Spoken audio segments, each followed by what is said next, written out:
Hi, this is Dr. Scott Young, and today we're going to talk about chess and game theory. Okay, we're going to talk about how the White Hats do win, and they do win very handily with that too. We're going to make this kind of short because I don't really need to get into all the crazy things that are out there with this too, but I want to show you some interesting points that have kind of hit me quite a long while here. Okay, so by the way, go to drscottyoung.com. You can find downloads, you can find books, you can find actually some poster kinds of things. You can find a lot of cool kind of information, but you also find the social media sites that are really me, because I don't sell QFS crypto. I don't sell anything other than the books.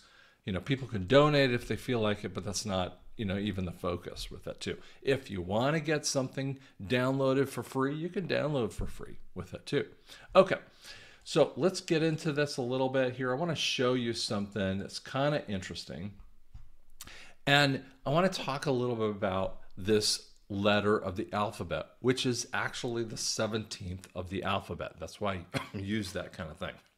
Now, I saw this at a coffee shop here, and I just kind of blacked out some different areas just to kind of give you this idea. And we look at the 17th letter, and it started in late, I think it was in October of 2017. I didn't really get into it until into 2020. I first was introduced to it by Santa Surfing, and then I got a little deeper when I wanted to read on it and understand it a little bit more. Is Praying Medic, who gets into this a lot more effectively with that too. And it's nothing against anyone else on that. He's just, that's what Praying Medic kind of spends. Dave with Praying Medic spends a lot of time on with that. What it feels like when many people read it is they're very confused. It's like we're only getting part of the story, or like a redacted kind of document with that too. And it feels like so funky to most people. They look at it and go, okay, I don't know what it's saying. I don't know why it's saying what it's saying. And so then the conversation comes out like this. Too many times when I read that intel point, it makes little sense. I don't see NESARA. I don't see a date, which, any of the dates that are corrected, and it's never been proven right. And so I'm just like, what do I look at that stuff? And maybe it's fake. And yet there's so many powerful points in there. Let me give you an example of NESARA, and I don't even put this on the screen here, but there's a very simple statement, and there was a question that was done, and in the beginning time frame in 2017, a little bit in 2018, one of the things that would happen on the 4chan and then went to 8chan is that there were questions that would come up, and it would say, do we have all the gold? Now, when you hear that on the surface of that, you go, so, what does that have any meaning, right? I'll pull this off the screen because I want you to just listen to me for a second. And then people go, why do you have to care about the gold? It's because that's how we're destroying them. Then the 17th letter says, gold will destroy the Fed. Now, if you want to look that up, you can actually go look it up. It's very simple to find with that too. And people say there's not any NESARA. I know, like Wano Saban tries to bring that up here. Good guy, but here's the reality. He hasn't studied it. Okay, I hear this all the time with this, and I go, I want you to catch the two sides of this war, because this is more war than you ever realize. But it is so Cold War kind of idea that. There's so much propaganda going around both sides of this that it's difficult to kind of see through. So let me first off answer a couple of things. There's misinformation, and then there's disinformation. Now, misinformation is when one side gives wrong information and they push it out through their sources. Now, it's purposefully known by the source itself and the people who are pushing out that information that it is absolutely misinformation. It's to send the enemy off in a different direction so that they don't focus on what was actually happening there, right? The battle isn't happening over here. It's happening. It isn't even happening at all, or it's happening way over here in a different direction. Disinformation is actually put out on the same level with the truth. What will happen, and this one of the ideas of disinformation was done during World War II, when we were first fighting after December 7th, 1941, the date which will live in infamy. And FDR says that on December 8th. We decided that we were going to fight in the Pacific. And we started to understand the Japanese codes. Now, at the same basic time frame, we're realizing that the Germans have the Enigma code. But the Japanese code was a lot easier to break, but we still weren't focusing on where it was happening. So there was a huge focus on Midway. Midway is basically midway between the Pacific and the Pacific areas there, the countries there of Japan, China, on, and to America. So what happens is that you normally would fly out from American areas, LA, San Francisco. You jump out into Hawaii. Then you might jump out over into Midway. You might have to hit a couple islands before you do that. But Midway is a really important place. And so they decided, the code people of the time frame decided to put out a whole bunch of information. They had to know if what they thought about the wording meant what they thought it was. And so they put out a whole bunch of information that was total distraction, and they put out a piece of information that on Midway Island, the water filtration was messed up. And to identify, so the generals, see, the code breakers already knew what the answer was, but the generals had to ask the question, are you sure it's Midway, that you got the code correct? And so they put out the water filtration was messed up over there. And of course, the code sent back to the Japanese. Again, this is a disinformation thing, because it was about trying to get information inside of there. So disinformation isn't, I mean, they're all, in essence, they're all trying to mess with each other. But that disinformation piece, they sent out that code and said that the water was messed up in their term was Midway with that too. And so they had an idea, and that's how you utilize it. Now, you have two sides of the war that's been going on ever since really 2020. Now, it's been going on longer than that, but it's when we have actually seen it in our face. Okay? On one side of the screen, we have the Great Reset idiots. Those are the people who are now in charge, specifically House, the Senate, and the idiot president and his idiot vice president kind of stuff. When you look into those people, they're so corrupt. It's super easy to figure it out, but that's part of the disinformation point. Now, they want things like central bank digital currencies, or CBDCs, right? They want to have a fiat currency that it equals whatever they want it to equal. They want social credit, and people attach themselves to that information and what they see, the disinformation they see, and they think that's what's going to happen. And I go, guys, the 17th letters told us gold will destroy the Fed. Do we have the gold? What were they doing? They're saying that in the gold, can we get the gold reserves from the idiots? And that drives everything. It lets them have the money that the idiots and the elites have been messing with us for. So they took away all of their resources. This is what you do in chess and game theory. You have to take away the resources. This is a long play when we look at that.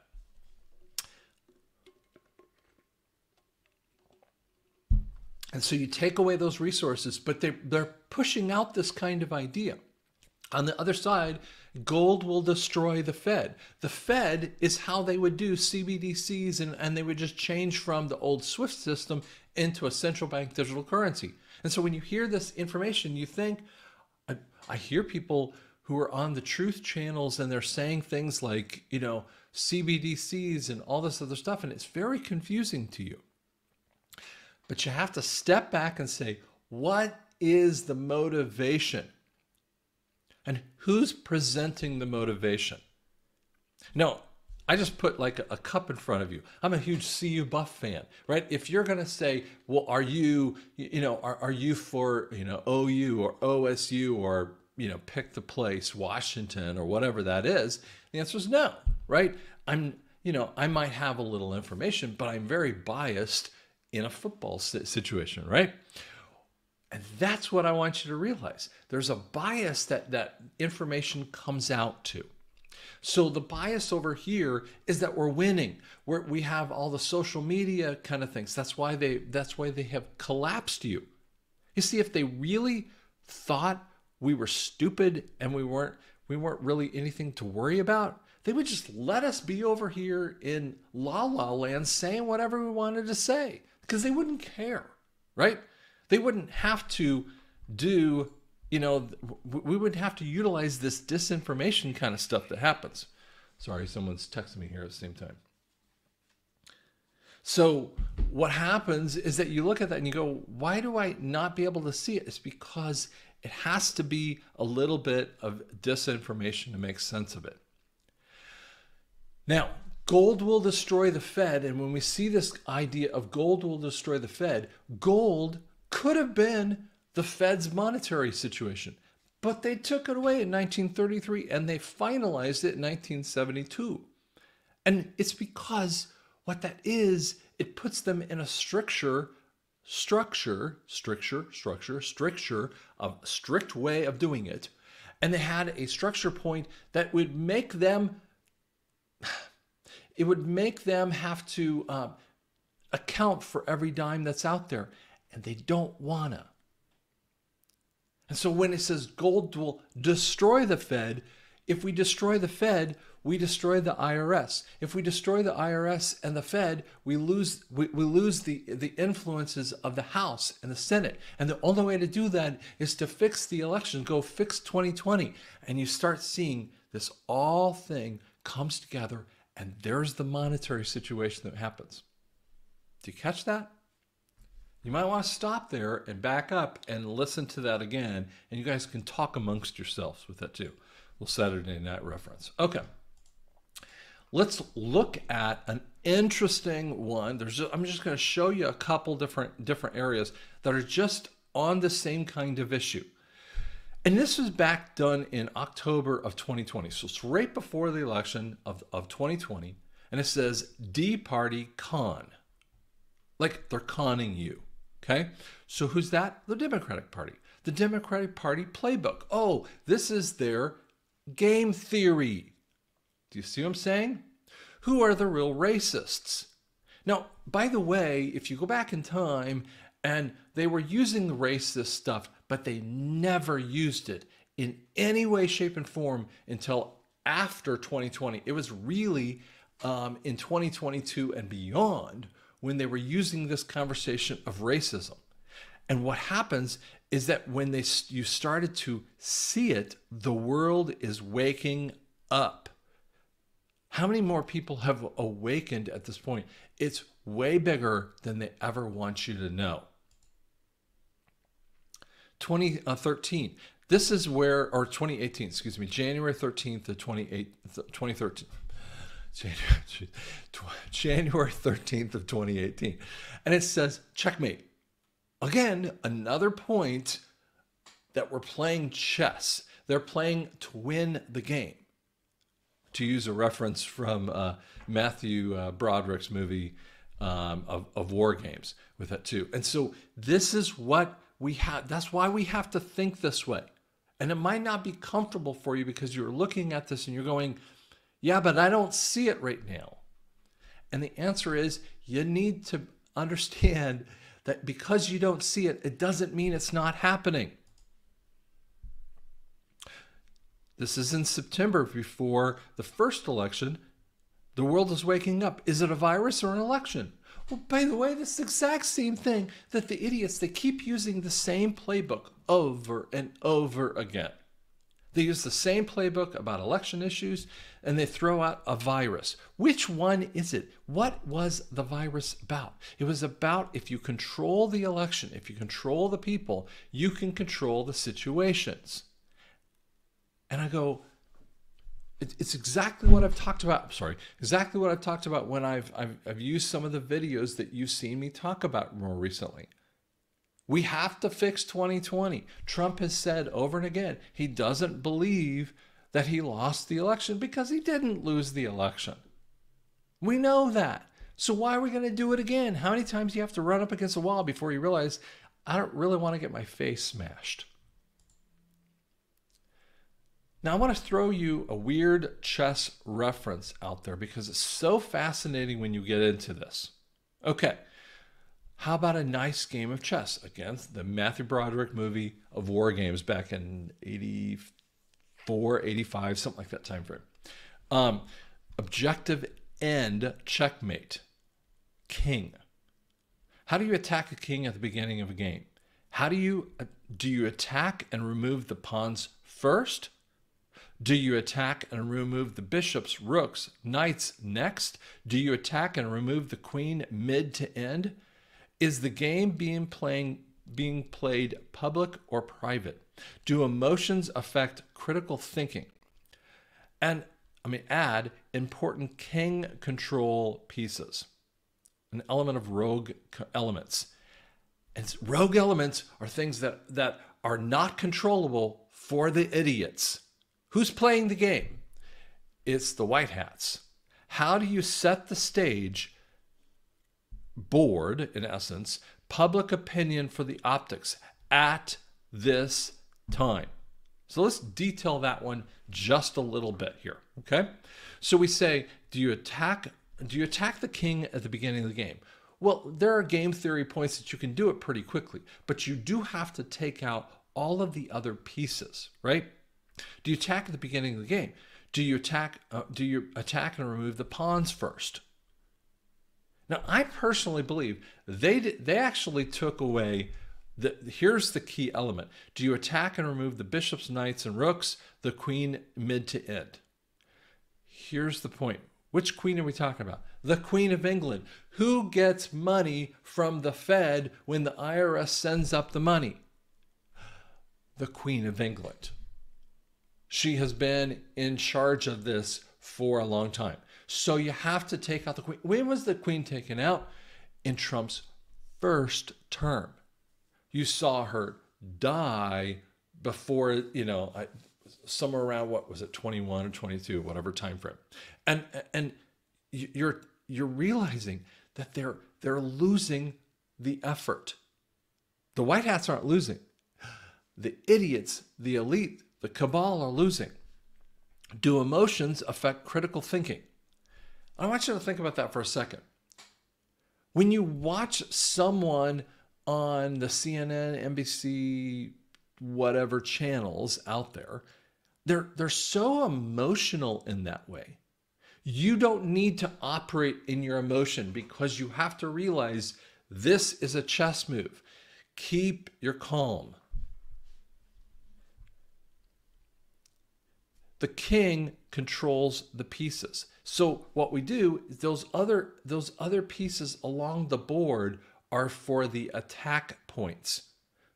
But here's what they did. I believe they set the stage. This is something I have said for a very long time frame. I believe that on the chessboard, the white hats, just think of the white side of the chessboard, was fully loaded. The black hats just had a whole bunch of pawns and a king and a queen. Then they took out the queen, so the pawns were the only thing left. Now, if the pawn gets all the way to the end, he gets to get a queen and a rook and a whatever back, right? Whatever that player wants to have. And yet, they won't let them get that far. So you're seeing a bunch of pawns out there moving around the board. They set it to set the public opinion. and it gets the optics at this time. So what we're seeing is from moment in time to accomplish the job. Does that sound weird to you? Does that sound a little bit hard to understand? I hope it doesn't, because when you understand those reference points that are really happening in the background, sorry, pulling this off screen. When you see the reference points that are really happening, this is a chess move. And we have to walk through those chess points. We need to be in prayer, because the prayer isn't necessarily, we want to be praying for the white hats and the soldiers that are on the field. But you need to be enhancing your calm, in essence, okay? When you enhance your calm, I'm using a weird reference from a 80s movie, but when you enhance your calm, what you're doing is you're calming yourself so that you can see the chess moves. And when you start seeing the chess moves, you realize we're absolutely winning. And that is the game theory. What game theory actually does is it pits them against themselves. One of the most simple game theories that has ever been explained is this. You have two people in a room. They are two different rooms. They're at a police station, let's just say, and they're both the thieves. And those two thieves, you say, you know what?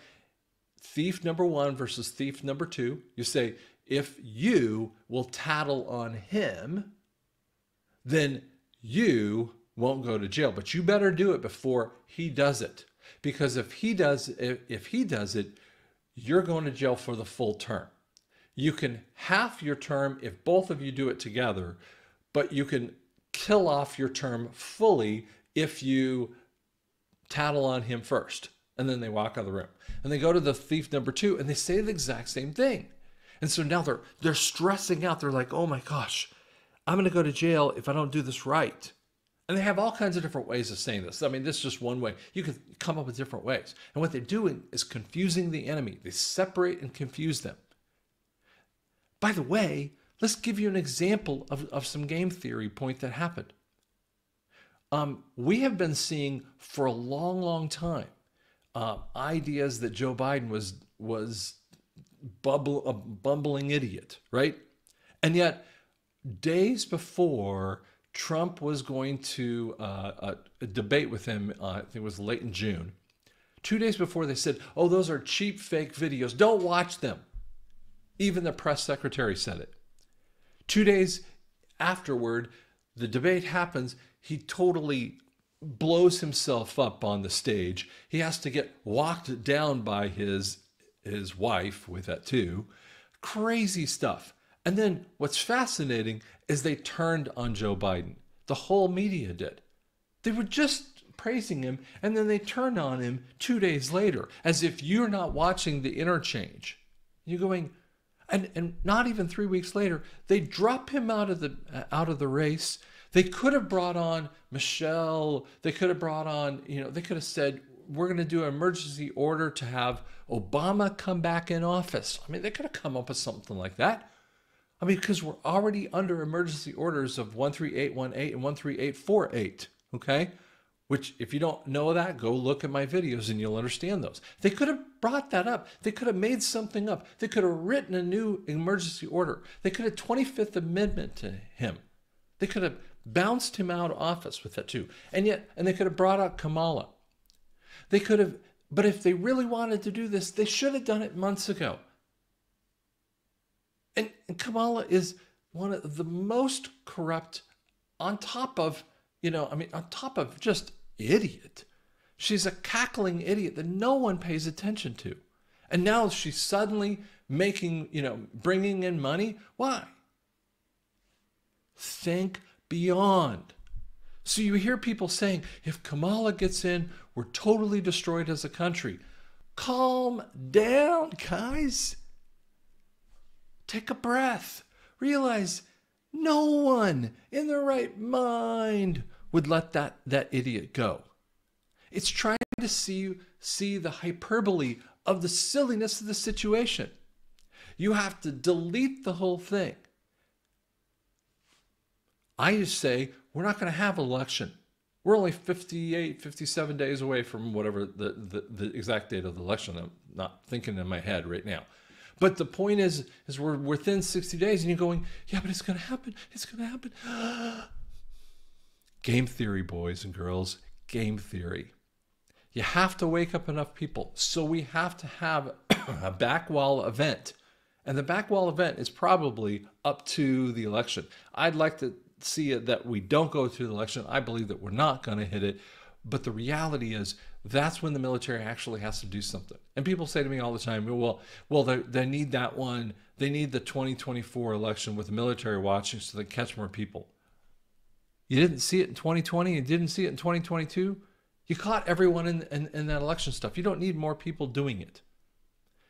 Think beyond, because the 17th letter does help you with that issue.